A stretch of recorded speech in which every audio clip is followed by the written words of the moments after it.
Beacon Press Audio presents a masterclass on being human, a Black Christian and a Black secular humanist on religion, race, and justice by Braxton and Anthony Pinn. This audiobook is narrated by Darian Dauchan, published by Beacon Press Audio 2023. Introduction.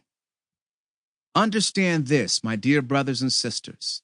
You must all be quick to listen, slow to speak, and slow to get angry. James 1:19. The only thing that will redeem mankind is cooperation. Bertrand Russell. Going to hell on a yellow school bus. Braxton.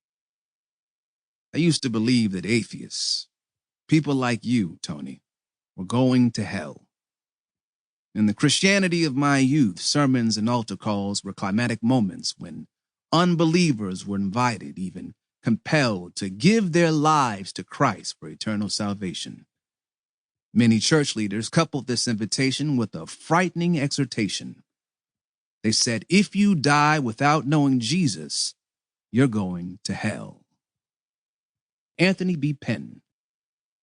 What you're pointing to, Brad, is a toxic form of authorized hate and disregard spoken with such ease by so many. But damn, the number of times I said that line as a young, passionate Christian attempting to take the world for Christ, and the number of times that line has been used against me since leaving the church in particular, and theism in general. It takes me back to my early days in Buffalo, New York. I grew up claiming that anyone who didn't have Jesus as their personal savior was going to suffer in hellfire for all eternity. This is what I preached and prayed, what I heard in sermons and in Sunday school. As a child, I was so concerned about this and my potential for falling short that I still remember nightmares I had about being on a bus to hell. Since, according to the Bible, I was born in sin, how could I ever be good enough? In my nightmares, I was on a yellow school bus to hell, driven by the devil. Braxton.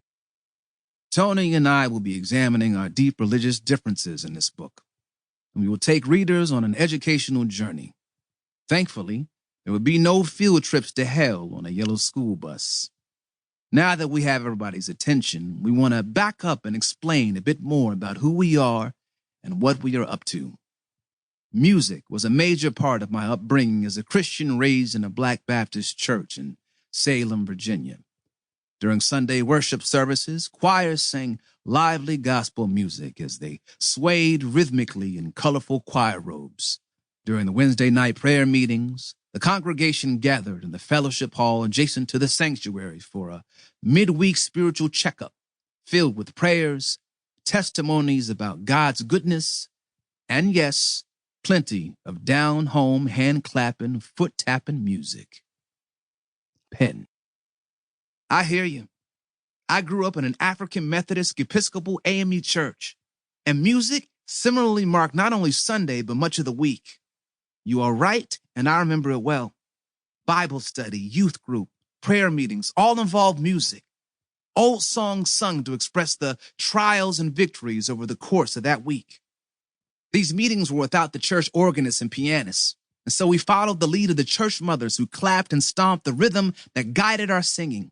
The music was raw, but something about that rough-hewn singing spoke to the roughness of life in the world when you aren't of the world. But our Sundays were like yours. Robes, timed movement by the choir starting with the procession into the sanctuary, all pointing out the power of music, the poetics of sound to convey deep religious sentiment. Braxton. Man, this is a serious old school flashback.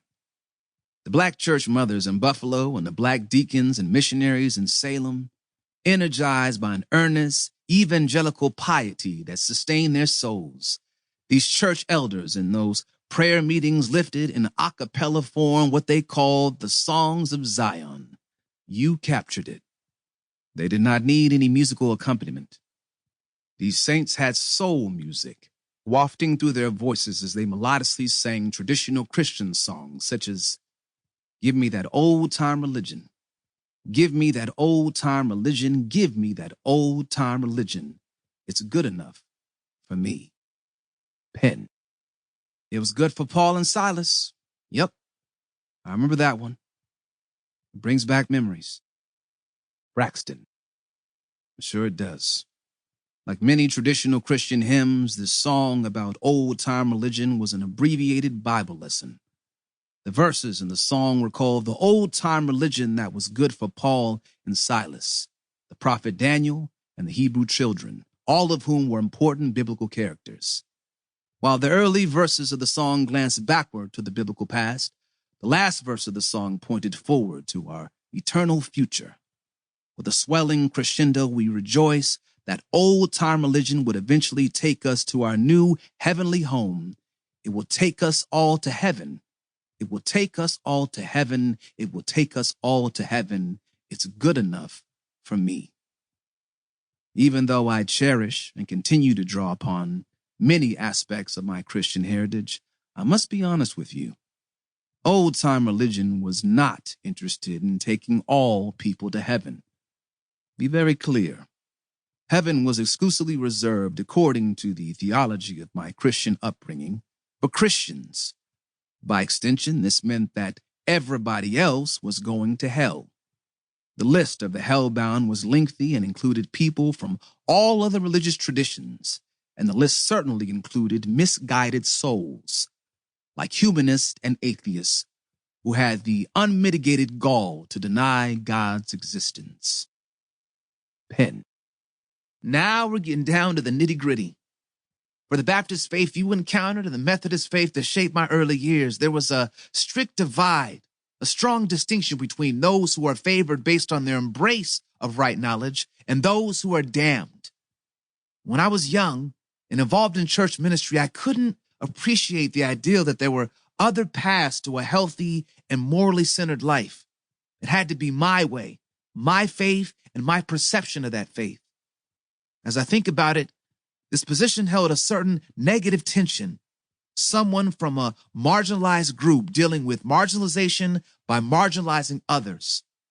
Heaven versus hell provided a quick and graphic way of marking this difference. Braxton. You're telling the whole truth when you talk about marginalized groups marginalizing others. It's a vicious cycle.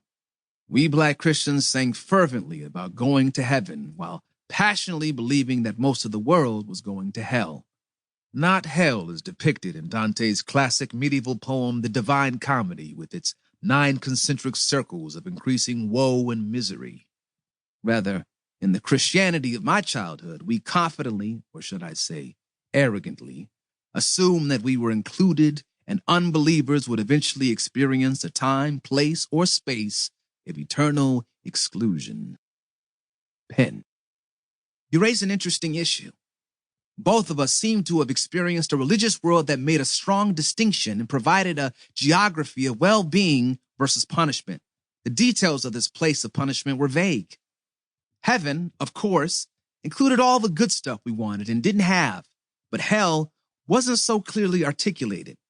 Maybe that was by design, and that it freed the imagination to fill in the gaps, to situate hell as the housing for all our fears and anxieties.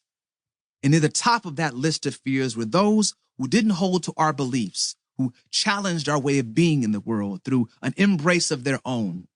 I'm on the other side of this geographic divide now, but I remember my earlier thinking and beliefs. Braxton. Like you, Tony, I have been on a long spiritual journey, having left behind various problematic aspects of my Christian upbringing.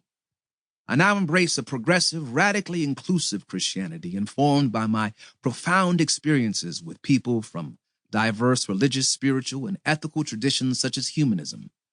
At present, I'm not really concerned about heaven and hell.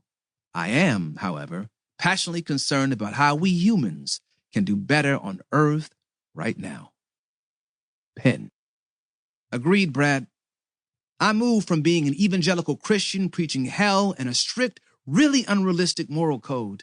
You moved toward a more progressive mode of Christianity.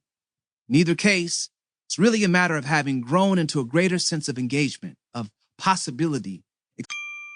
Sample complete. Ready to continue?